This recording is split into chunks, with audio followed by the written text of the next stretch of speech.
Mo yung pera para maraming magkaroon ng trabaho, para magkaroon ng maraming negosyo at umunlad ang bayan natin. Pakinggan natin ang isang bilyonaryo sa ating bansa, si Ramon Isang, na sabi niya, kung may pera tayo, huwag natin ipatulog sa bangko, ilagay sa bangko.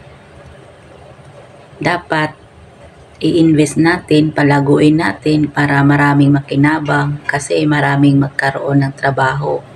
'Di ba? So, dapat yun pala ang ating gawin. Dapat talaga na mag-invest tayo, hindi natin ilagay lahat ang pera sa bangko. At yung sinabi din niya, karamihan talaga daw sa mga tao, nakasignature ang damit, bag. Tapos, dagdagan ko rin yung sinabi niya, kahit walang-wala na, ayun, ang iba talaga sa atin na kahit walang-wala na, mangutang para may panghanda, ganon, pang pista, birthday, ganon. Yun ang ibig sabihin nun eh. 'Di ba? So, dapat talaga na yung pera natin, huwag natin sayangin, ilaan natin sa tama, i-invest natin, palaguin natin para sa ating kinabukasan.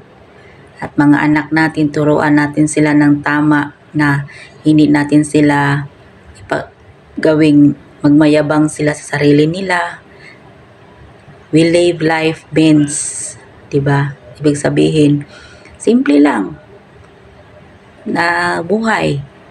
At saka maganda talaga na yung sundin natin yung advice ng isang bilyonaryo. Ay yung mga bata pa dyan, gawin nyo kasi habang bata pa kayo, magagawa mo pa nyo pa yan. May panahon, malaki pang panahon nyo.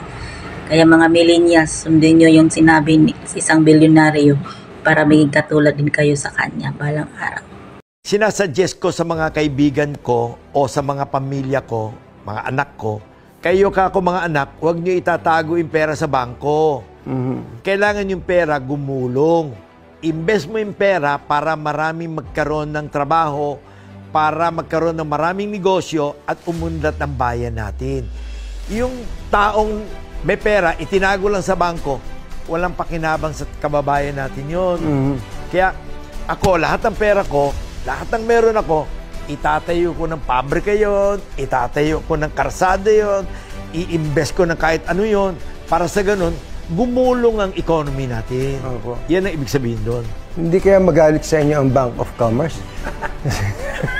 In fact, that is good even for banking business. Dahil if you invest your money, then that's part of the equity. Uutang ka rin sa bangko. O di, everything moves, di ba? Meron pa ho kayong isang, hindi ko alam kung interview o ni-record lang talaga, gaya na banggit. Yung sabi niyo, yung ibang mga tao na hindi namumuhay within their means, may, yung bang squatter, may hila-hilang tuwan-tuwa ako dun eh. Hindi, ganito yan. Kinukwento ko doon sa mga kaibigan ko kasi. Sabi ko, pare, kailangan tayo, simple lang ang buhay natin. We live within our means. Opo. Tingnan mo yung mga ibang tao dyan. Oh, nakatira na nga sa barong-barong. Nakatira na ng kung saan. Naka-signature na damit. Naka-signature na bag. Eh, may aso pang maliit. Mag-aaway na kami nun. Ganun po? Ay, hindi ako kahit papayag. sa mga anak ninyo? Tinutukoy ko to especially sa mga anak ko. Opo. I do not allow them to be going around na magyabang ng kung ano-anong sinusuot at kung ano-anong dinadala. Ngayon, nagpa-interview ako, kailangan daw nakarelo